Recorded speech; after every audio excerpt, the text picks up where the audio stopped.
Hoy tengo para compartirle una porción de las Escrituras que me encanta, así que espero que el Señor me ayude a compartirla con la misma pasión, alegría y celebración que provoca esa palabra en mi corazón.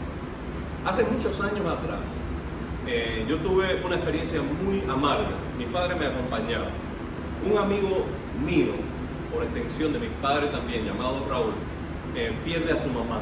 Y él me llama a mí y dice: mami murió. Y en una situación así yo no sabía qué hacer. Se lo dije a mis padres me acompañaron a mí. Yo ni sé la edad que tendría yo, pero hace muchos años de eso. Nunca había estado en una situación como esta. Él tenía la carga, tenía el peso. No era hijo único, pero tenía el peso como vivía con ella y ellos dos solos, tenía el peso de responsabilidad de qué hacer en una situación con ella.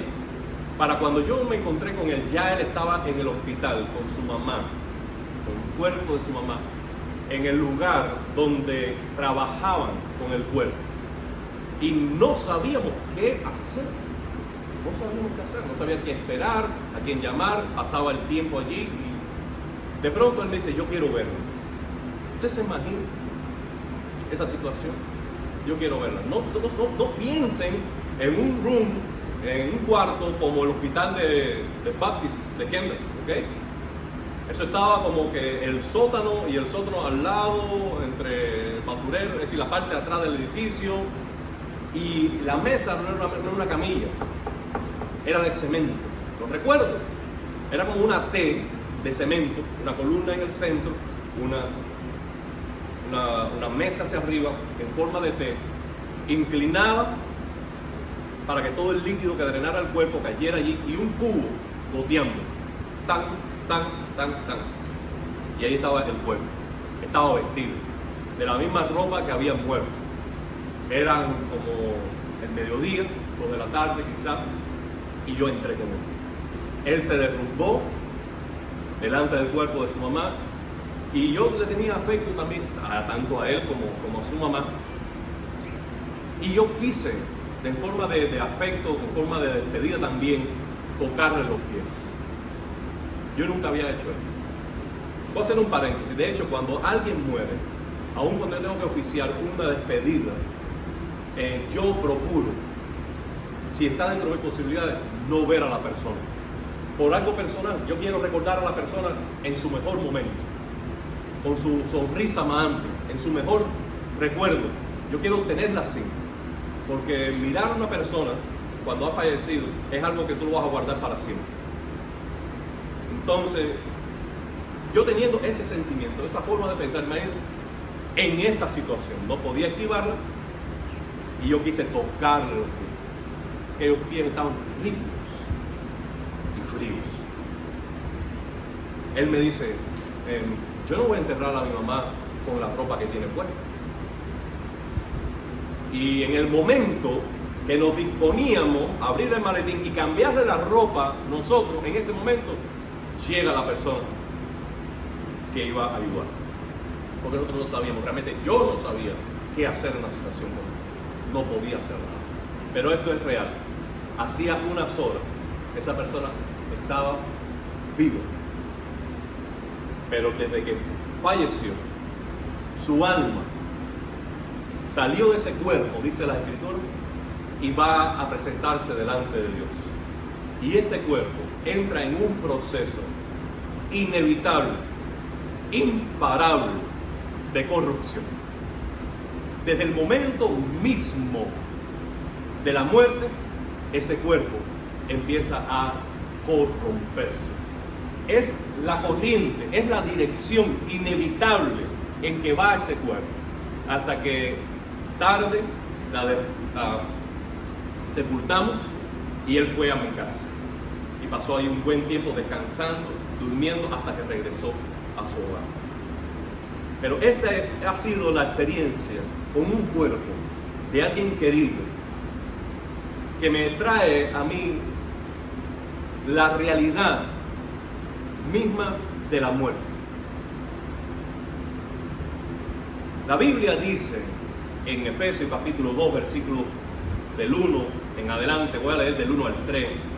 En otro tiempo ustedes estaban muertos en sus transgresiones y pecados, en los cuales andaban conforme a los poderes de este mundo, se conducían según el que gobierna los aires, según el espíritu que ahora ejerce su poder en los que viven en desobediencia. En ese tiempo también todos nosotros vivíamos como ellos, impulsados por nuestros deseos pecaminosos, siguiendo nuestra propia voluntad y nuestros propósitos.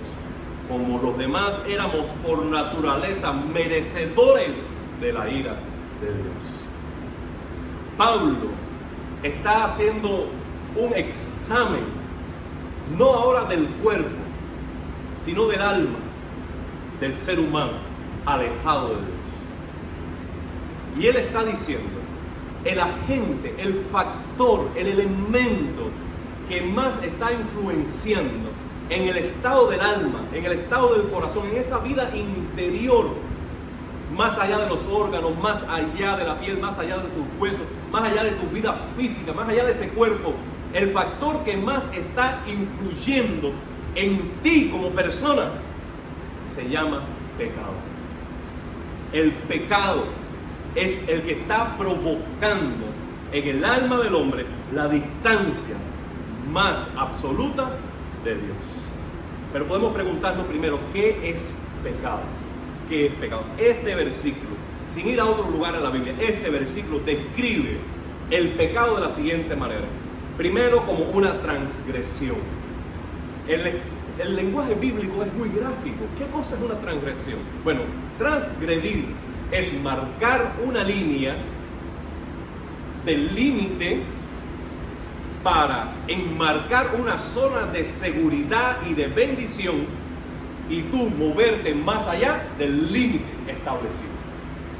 Entonces, la ley civil siempre nos pone límite.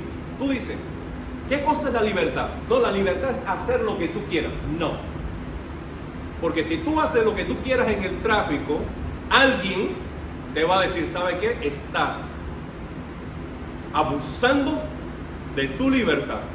Y te va a poner bien claro cuáles son los límites para conservar tu libertad. Y si tú no eres responsable en el marco de tu libertad, otro te va a hacer responsable y tú vas a tener que pagar una multa o privación de libertad. Entonces, libertad no es hacer lo que tú quieras, porque eso es libertinaje, eso es anarquía.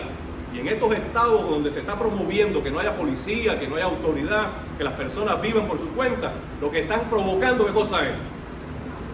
Un caos, una anarquía social en los tiempos de jueces, donde cada uno hace lo que bien le parecía.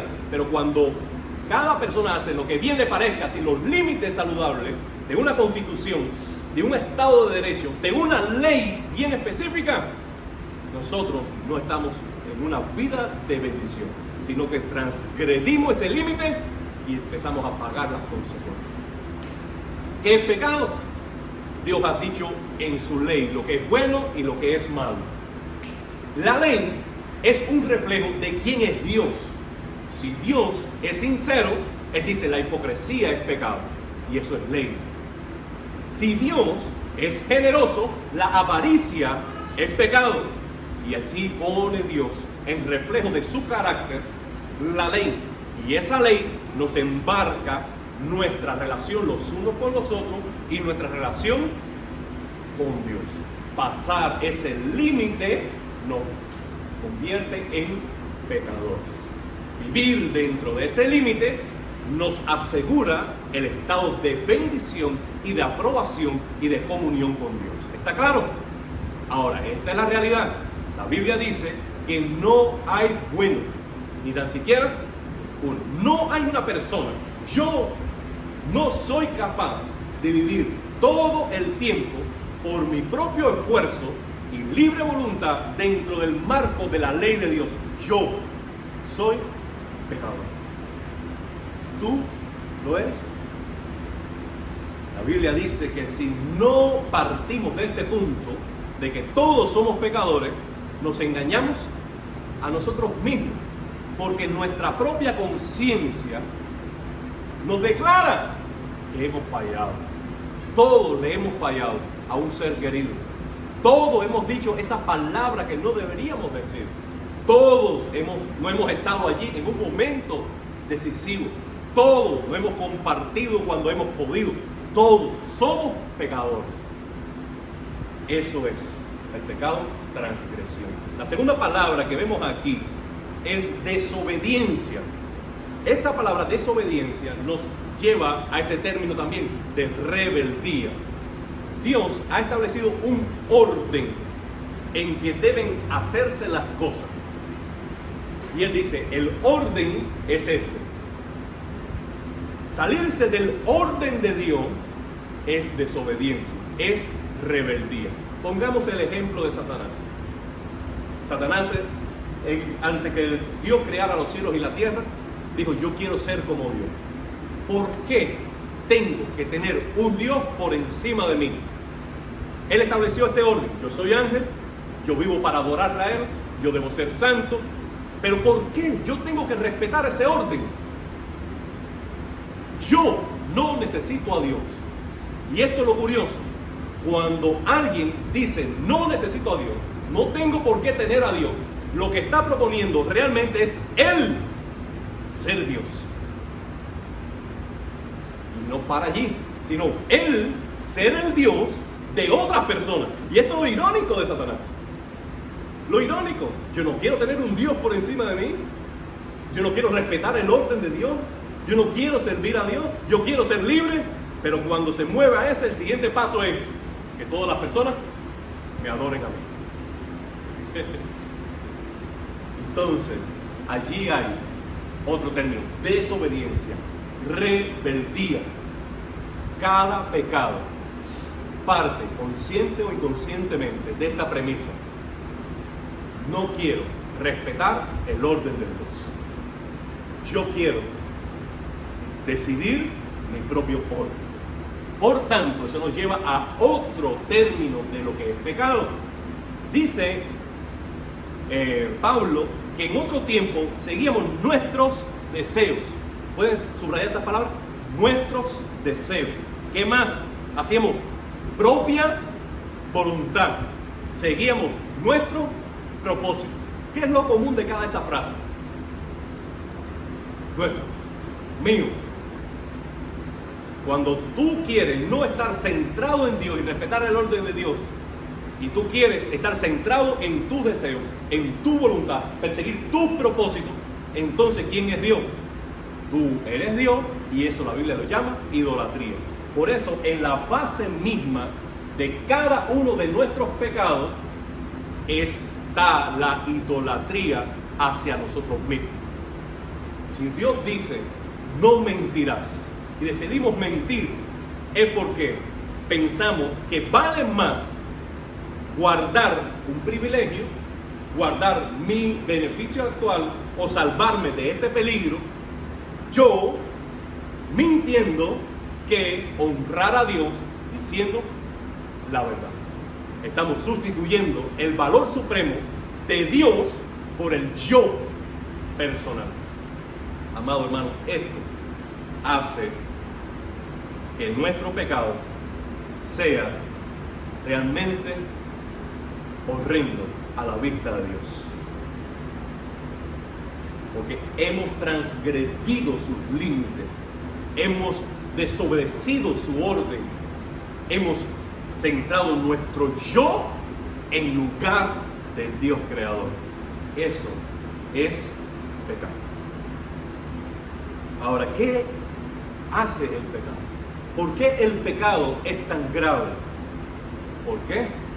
Porque tiene la consecuencia más trágica. El pecado mata. No que el pecado lastima, no. El pecado mata. Cuando Dios le dijo a Adán, no comas de ese árbol, una vez más estaba enmarcando la zona de bendición y seguridad, y con el límite también estaba dándole el privilegio de la libertad. Déjame aclarar esto, que creo que es un dato interesante. La libertad está en la posibilidad de elegir. Y en la posibilidad de elegir tú tienes que tener alternativas. Si no hubiese la oportunidad de pecar, nosotros no fuéramos libres. porque tuviéramos solo una opción. ¿Cuál es? Amar y obedecer a Dios. Entonces, en el árbol del bien y el mal, Él nos está dando al ser humano la libertad. Ese regalo tan sublime que las personas y las generaciones están dispuestos a morir por ese valor, la libertad, parte de la opción de escoger. Entonces Él dejó un árbol y dijo, de este no comes, pero tú eres libre para decir. Ahora, ¿por qué Él no debía comer? Porque el día que de Él comiere, ciertamente, Dios que no miente, digo, ¿cómo? Morirás. Eva comió, Adán comió y siguieron respirando. Pero entonces, ¿qué pasó? Ellos murieron en el alma. ¿Qué es la muerte? La Biblia describe la muerte con esta palabra, separación. Eso nunca se te va a olvidar. ¿Qué es la muerte? Separación. Cuando nosotros pecamos, ese primer día, ese primer momento, ese día en que no sé cuándo, y no puedo describirte cómo, tú eres suficientemente consciente, tu voluntad es responsable de tomar una decisión. Ese siendo un bebé, siendo 2 años, 3 años, 5 años, 6 años, no es el mismo estado de conciencia para todo, pero ese día que tú decidiste pecar conscientemente y libremente, ese día tú moriste. Dice Romanos capítulo 5, yo sin ley viví en un tiempo, pero venida la ley, el pecado tomó ocasión por la ley y me mató. ¿Qué quiere decir? Que en un tiempo, esa es mi opinión, voy a salvar mi opinión, en un tiempo, aunque nosotros nacemos con una naturaleza pecaminosa, con la inclinación de pecar, hasta que nosotros no pecamos personalmente, no somos responsables de ese pecado. Por tanto, el día que pecamos conscientemente, que solo Dios sabe cuándo es ese día muere tu alma. Y tu alma muerta lo que hace es que te distancie de Dios. Te distancie de Dios. Dicho esto, voy a hacer otro paréntesis. Por esto yo creo firmemente que un bebé en un estado de inconsciencia va al cielo. Va al cielo. Un bebé, una madre que se hace un aborto, un bebé que muere en el parto, un bebé en la primera temprana edad donde no hay conciencia, donde hay un estado aún de inocencia, aunque herede de Adán una inclinación al mal, al pecado, él no es responsable para libremente desobedecer una ética escrita en el corazón o un consejo dicho exteriormente, no es consciente, por tanto no es responsable de ese pecado. Por tanto, creo que los infantes van al cielo. Lo creo. Pero qué temprano se despierta la conciencia. Qué temprano. Si ustedes ven la perreta que da Ezra, yo no sé si él ya...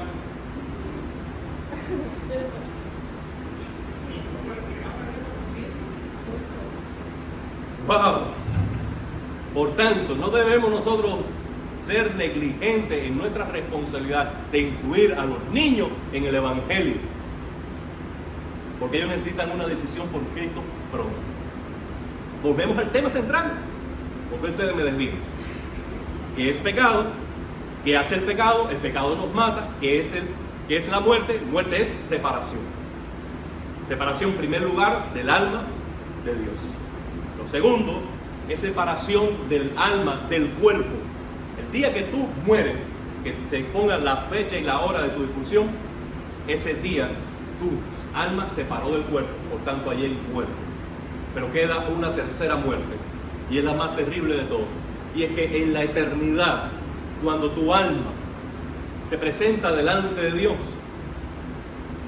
y tú llegas a Dios, habiendo transgredido su ley, habiendo desobedecido su orden, habiéndolo desplazado a Él de la gloria y poniéndote el yo en la gloria absoluta, ese día tú eres responsable, yo soy responsable de mi pecado y daremos cuenta a Dios. Y si ese día yo no estoy en paz con Dios, entra el alma en un estado de muerte eterno. ¿Y qué cosa es? Es el traslado tuyo a un lugar de condenación eternamente, donde la separación ahora de Dios y del lugar de Dios, del cielo, es rotunda, determinante, para siempre, irreconciliable. Eso lo provoca el pecado. Cuán grave es el pecado. Pero eso no es lo único que hace. Dice la palabra que leímos que el pecado también nos coloca bajo el dominio de Satanás. Aunque nosotros no decidamos voluntariamente obedecer a Satanás, el pecado nos hace un aliado suyo. Mira lo que dice Juan capítulo 8, versículo 44. Jesús es el que está hablando. No olvidemos ese detalle. Jesús, el Dios amor encarnado, el lleno de gracia, pero de verdad. Ustedes son de su padre, el diablo, cuyos deseos quieren cumplir. Desde el principio, ha sido un asesino y no se mantiene en la verdad, porque no hay verdad en él. Cuando miente, expresa su propia naturaleza, porque es un mentiroso. Él es el padre de la mentira. Ahora, ¿qué está diciendo Jesús? Si tú lo que quieres hacer es los deseos contrarios a la ley de Dios, tú estás haciendo los deseos ¿de quién? De Satanás. Por tanto, la autoridad espiritual que está sobre tu vida, si no es Dios, no es neutral, sino que es Satanás. Tú no eres consciente, quizás tú no lo sabías, quizás tú no lo decidiste, quizás tú no lo quieres, pero déjame decirte esto, que no es opcional. El alma muerta, distanciada de Dios, queda desamparada de protección benéfica espiritual y queda a merced del gobierno de Satanás. ¿Por qué? Porque el pecado es como un virus insertado en tu sistema que obedece el patrón y el programa, el software de Satanás. ¿Me explico? El pecado ya se ha establecido en tu alma, de manera que el alma muerta ahora responde los patrones de una vida dictada, actualizada constantemente por Satanás. Por tanto, nosotros podemos, todos, de una forma u otra, podemos identificarnos con esta realidad. A veces el bien que queremos hacer, no lo hacemos. Y dice, ¿pero por qué? Porque uno, la realidad del pecado. Dos, Satanás usa ese pecado para conducirte como él quiere.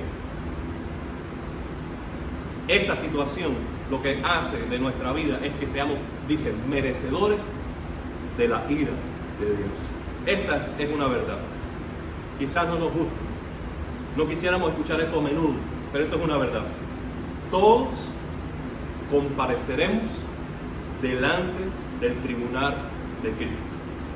Todos un día daremos cuenta de nuestras palabras, todas nuestras palabras, de nuestras actitudes, de nuestras decisiones, de las cosas buenas que pudimos hacer y no hicimos, de todas nuestras obras daremos cuenta delante de Dios, porque somos responsables de ello. Dicen, porque es necesario, segundo los Corintios 5:10, porque es necesario que todos comparezcamos ante el tribunal de Cristo. ¿Quién impone esa necesidad?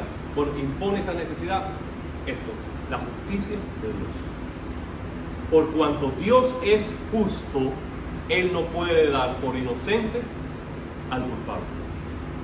Es necesario que cada persona reciba la retribución de sus acciones, porque la necesidad lo impone la justicia de Dios. Así que, si un día vamos a dar cuenta por nuestras acciones delante de Dios, deberíamos entonces, cada uno, llegar a ese día en paz con Él. En paz con Él. Dice Pablo que en esa situación estábamos todos en otro tiempo, incluyendo los cristianos. Entonces, vale preguntarnos, ¿cómo Pablo se libró si esa no es su condición actual? Él dice, en otro tiempo, pero no ahora. ¿Cómo él se libró? Bueno, él no pudo librarse. Dios tuvo que hacer algo, porque él no podía hacer nada para librarse de su muerte espiritual provocada del pecado, con perspectiva a recibir juicio de Dios. Él no podía hacer nada. Él estaba muerto. Dios tuvo que hacer algo por él.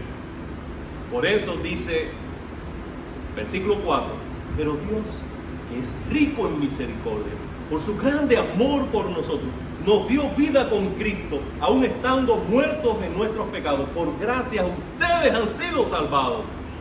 ¿Puedes decir amén? En unión con Cristo, Dios nos resucitó, nos hizo sentar con Él en las regiones celestiales para mostrar en los tiempos venideros la incomparable riqueza de su gracia, que por su bondad derramó sobre nosotros en Cristo Jesús. Por gracia ustedes han sido salvados. Aleluya. Mediante la fe. Esto no procede de ustedes.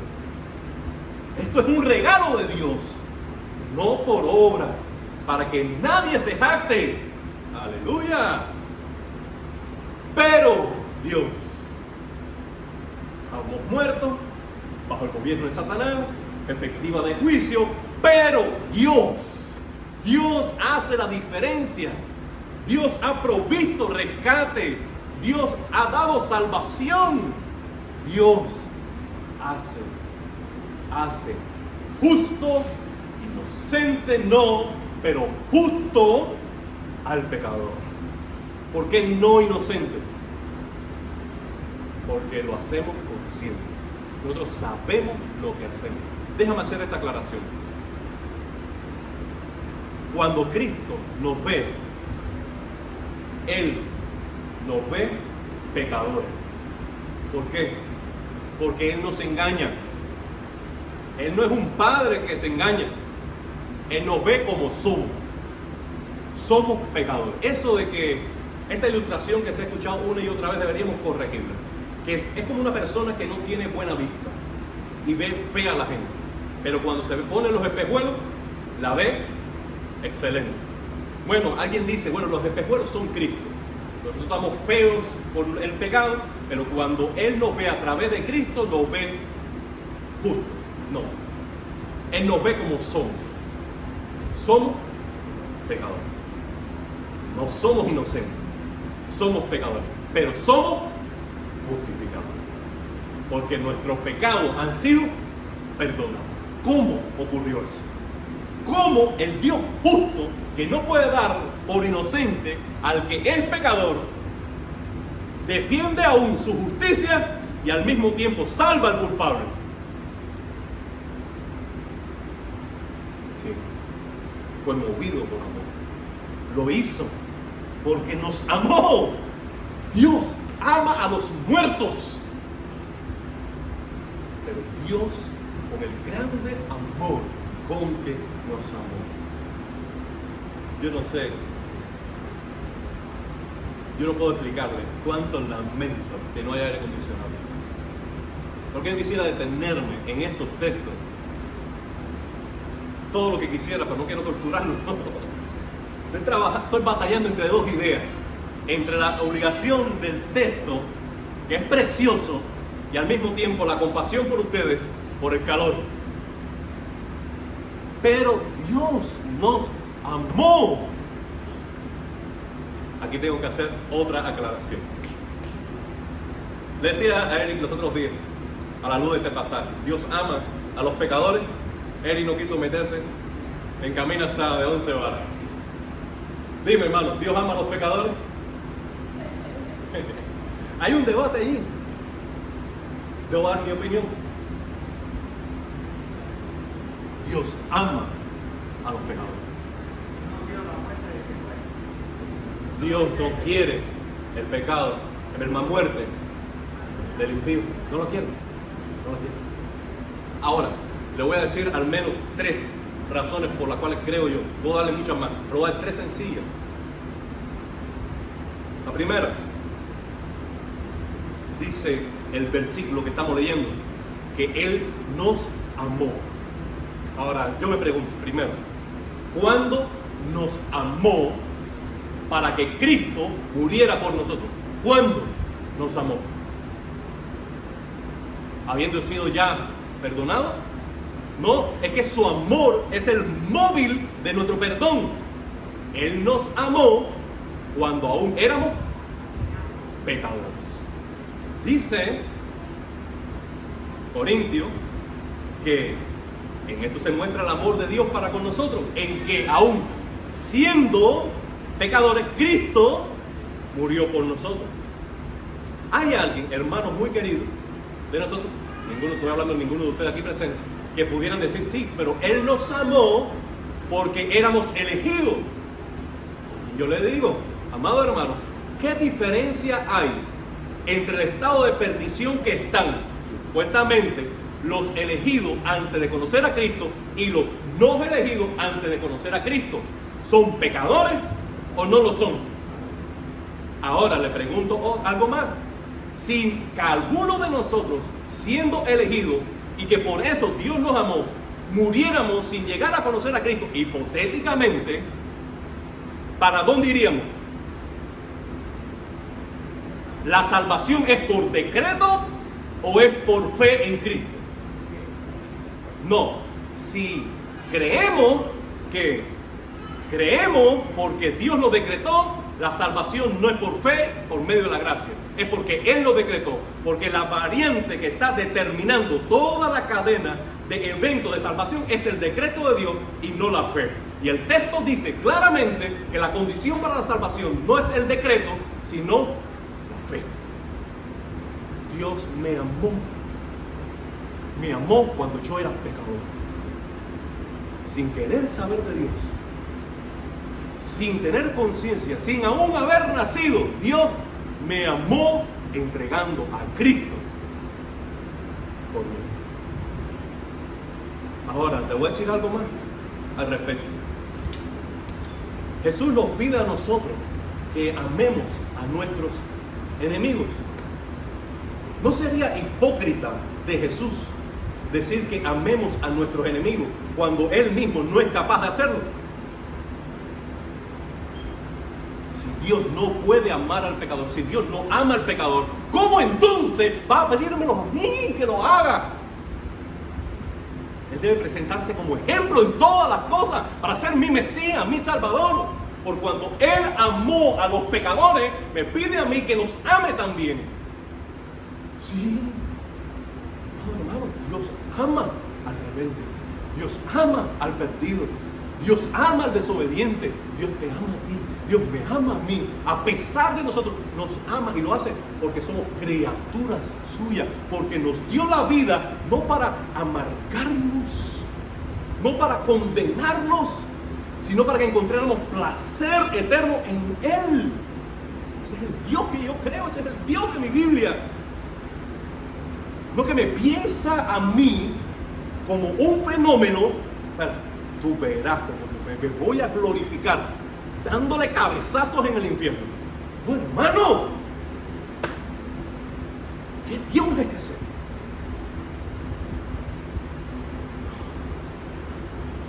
No puedo aprobar por ningún versículo en la Biblia que la intención eterna de Dios es pensar ni en uno solo de toda la creación, de darle vida para después condenarlo y en ese proceso decir que va a recibir mayor gloria.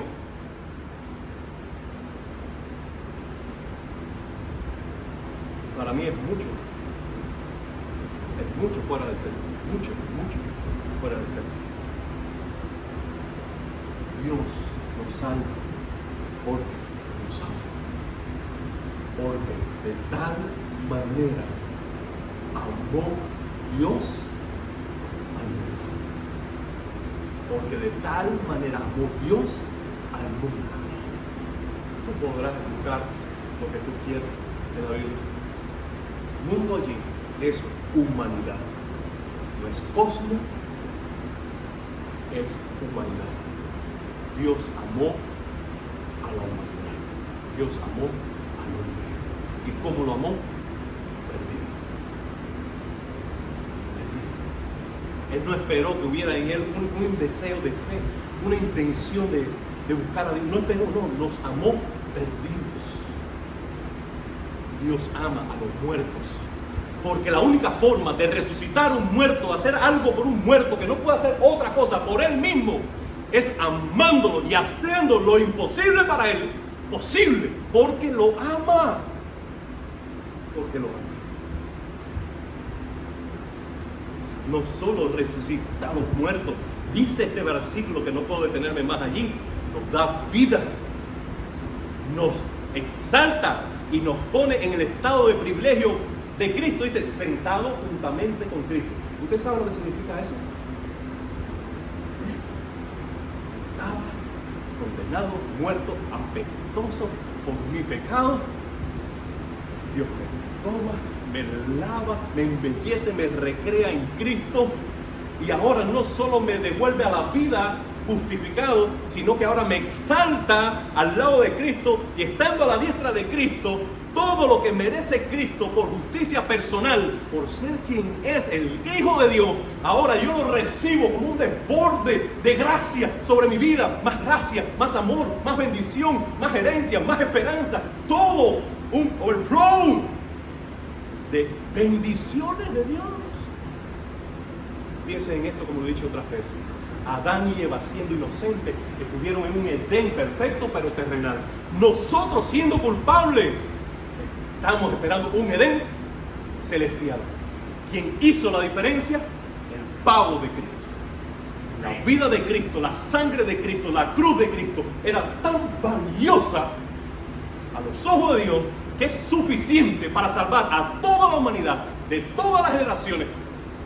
Si tienen fe en Él, y sobra un crédito para comprarnos a nosotros pecadores un lugar en el cielo. Y sobra, porque Cristo no tiene precio. El valor que tiene a la vista del Padre, la vida, la sangre de su Hijo, es tal que por muy criminal que haya sido Fidel Castro, si hubiera tenido fe en Cristo, sus pecados hubiesen sido perdonados.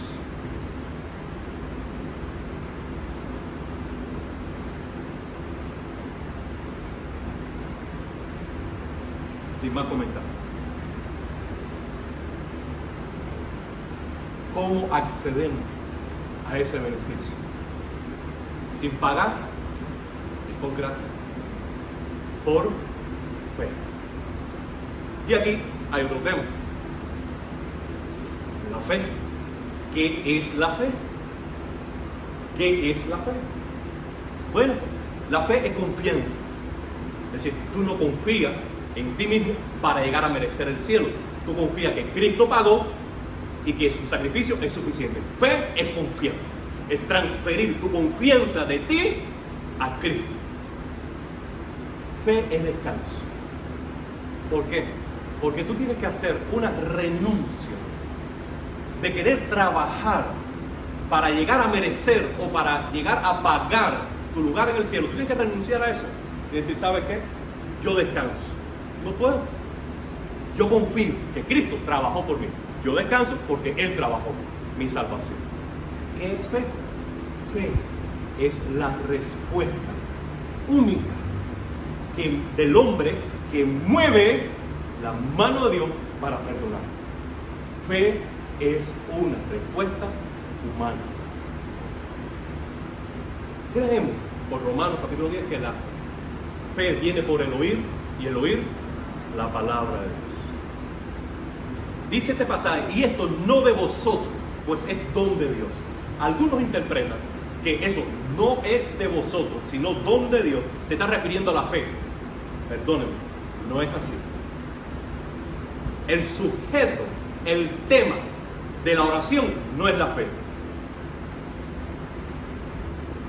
¿Cuál es el tema de la oración? Porque por gracia somos salvos.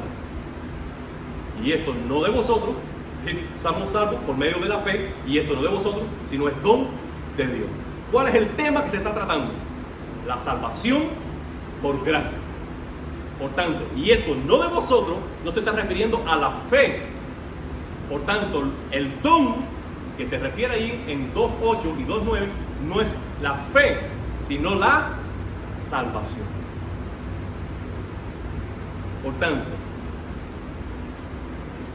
podemos decir que Dios sí alimenta, suscita, provoca la fe. Podemos decir, ¿por qué? Porque si el Evangelio no viene a nosotros, no hay manera que podamos creer. Porque si el Espíritu Santo no nos convence de pecado, no podemos creer. Porque si en el momento de la predicación Dios no está obrando, trayendo luz, tú no puedes creer. Pero al final, creer es una responsabilidad humana, es una respuesta humana. Tú eres responsable de creer. Déjame hacer una pregunta. No somos responsables de no creer. ¿Cómo le llama Jesús al no creer? Incredulidad. Yo me pregunto, ¿es la incredulidad un pecado? Ayúdame yo. ¿Es la incredulidad un pecado? Sí lo es. ¿Por qué la incredulidad es un pecado? Porque el hombre es consciente y es responsable ¿de qué? De creer. Y en lugar de creer en Dios, en lugar de decidir creer en Dios, dice, no creo. Eso te hace incrédulo. Y al serte incrédulo, tú eres responsable de tu condenación. Miren un caso sencillo. Jesús está cruzando la barca, los discípulos entran en pánico en medio de la tormenta y Jesús se vuelve a ellos y dice, ¿por qué no creíste? Porque Él son responsables de su fe. Por tanto, decimos que el hombre está perdido, el hombre está muerto, el hombre está bajo la ira de Dios, el hombre merece por sí mismo el juicio de Dios. Pero Dios ha provisto salvación, vida, perdón, reconciliación, pagando el precio de nuestro pecado por medio de la vida de Cristo en la cruz. Ahora, ¿cómo nos agenciamos de ese beneficio? Solo por fe. Tú tienes que confiar que Dios te da la salvación. Tú tienes que descansar que Cristo trabajó por ti. Tú tienes que recibir el regalo, consciente de que la fe no te hace meritorio. La fe es lo contrario a las obras. Él dice, la salvación no es por obra para que nadie se jacte. Entonces, lo contrario a las obras, ¿qué cosa es? La fe, porque tú reconoces que no puedes trabajar, tú reconoces que no tienes mérito, lo que te queda, ¿qué cosa es? Confiar en el que sí tiene mérito, en el que sí trabaja. Por tanto, el creer tampoco es mérito, sino que nace de la conciencia de tu bancarrota para no pagar el cielo. ¿Tiene sentido lo que estoy hablando? Por tanto, mi exhortación es esta: amigo, cree en el Señor Jesucristo y serás salvo. Y serás salvo. Él te salva. Él te salva. No por obras, pero sí para buenas obras. La Biblia se las trae. Es como un pescado. Tú tienes que comértelo despacito y cuidado con las espinas, porque si no te atraganta con algo. No eres salvo por obra, por medio de la fe, pero eres salvo para las obras por medio de la fe. Porque la fe que no obra está muerta. Entonces el orden del factor sí altera el producto. Tú no necesitas trabajar y buenas acciones para ir al cielo. Pero una vez que está garantizada tu entrada al cielo por la fe, ahora tú debes volverte a hacer trabajo en respuesta a la gracia que has recibido. Por eso Efesios termina en versículo 10. Llegamos a la meta. Pues somos hechuras de Dios, creados en Cristo Jesús para buenas obras, las cuales Dios dispuso de antemano para que viviéramos en ella, para que las pusiéramos en práctica. Después de este mensaje, de escucharme con tanto calor y demás, ¿y ahora qué? ¿Y ahora qué? Ya lo escuché. Estaba muerto del pecado. Cristo me amó y ofreció el precio que satisfacía la condena de nuestros pecados. Recibo el beneficio de Cristo por medio de la fe. Ahora que estoy en Cristo, estoy capacitado para hacer buenas acciones de muerte, provisión, fe y nueva creación. Esta es la historia de nuestra salvación.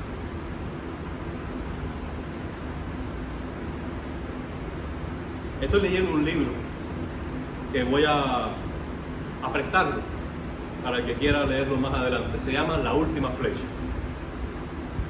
Erwin McManus. Erwin llega a una consulta del médico de rutina. Quizás se sentía algunas cositas, pero él estaba bien de salud. Después de hacer unos exámenes, él regresa al doctor con su esposa. Y el doctor le dice: tengo una mala noticia que darle. Usted tiene cáncer. Usted está muriendo. Dice que él recibió esa noticia con tanta sorpresa que no hizo mella en su corazón, pero cuando se volvió y halló a su esposa llorando, quebrantada, derrumbada al lado suyo, sus lágrimas acentuaron con un gran peso de bronce en su corazón las palabras del doctor. Y dijo: esto es verdad, esto está pasando, esto es serio, tengo cáncer. Pero cuando regresó a casa, fue al libro que estaba escribiendo, libro que estoy leyendo yo hoy, y él leyó esta frase: te voy a decir algo antes que te enteres por otra persona, yo estoy muriendo. Y había escrito esa línea un año antes. ¿Qué le parece? La línea continúa diciendo: pero eso no es lo más terrible. Lo más terrible es que tú también estás muriendo. ¿Por qué? Porque uno no muere de repente, sino que desde que nació uno está muriendo. Tiene un día menos. Porque lo inevitable es esto: todos vamos a morir. Para ese día debemos tener respondido esta pregunta: ¿estoy seguro de que si muriera hoy voy al cielo porque estoy en paz con Dios?